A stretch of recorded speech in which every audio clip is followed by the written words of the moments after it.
Soutenue par la nouvelle lune en Cancer de samedi et le démarrage d'une nouvelle lunaison, la semaine commence avec des aspects harmonieux entre Mercure et Jupiter, puis Vénus et Mars, et enfin Soleil et Neptune. Comme si les difficultés réveillées ces 2 dernières semaines arrivaient à un pic de possibilités et potentialités. Et maintenant? Au fur et à mesure que Vénus et Mars s'éloignent du carré Saturne-Uranus qu'ils ont activé ces 2 dernières semaines, ils mettent en mouvement leur nouveau cycle de 2 ans et clôturent celui commencé en Vierge en août 2019. Cette fois, les 2 années à venir seront sous les auspices du Lion, et c'était déjà le cas à l'été 2015, remémorez donc cette période. Et sous les auspices du Lion, c'est dans une énergie de reconnaissance, souveraineté et création, mais aussi de dramatisation, d'exigence et de vanité. Le cycle de Vénus-Mars est un cycle qui libère l'énergie de l'éros, cette force libidinale qui imprègne toute vie. C'est la possibilité d'engendrement, puisque le désir et l'action suivent la même direction.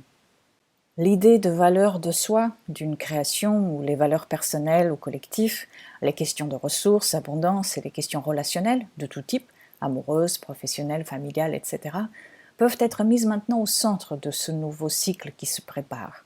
Le tout inspiré par un grand désir de valider l'auto-expression et aussi à la recherche d'une reconnaissance. Mais comment allons-nous le faire?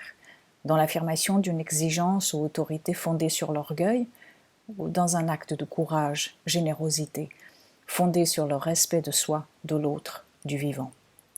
Quelque chose arrive à sa fin pour que de nouvelles idées, nouvelles actions, nouvelles valeurs puissent guider les jours, les semaines et les mois à venir. Mercure vient d'entrer en Cancer et dialogue avec Jupiter en Poisson par un trigone qui décuple la vision, un trigone qui permet de réévaluer les croyances qui façonnent l'esprit individuel et collectif. Ce trigone permet aussi de relier le passé et le futur, puisque Jupiter se trouve en rétrogradation dans la cuspide Verseau-Poisson, un terrain hautement visionnaire.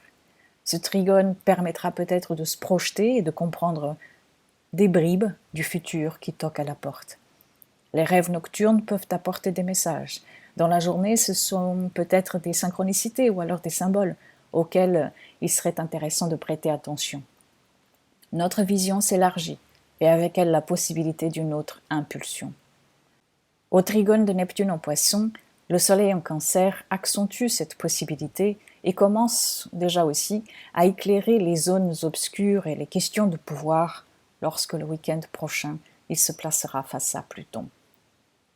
Cette semaine pourra mettre donc en mouvement un idéal, un rêve, une intuition, que ce soit pour aller plus tard vers une réalisation ou alors une illusion, car tout est enseignement.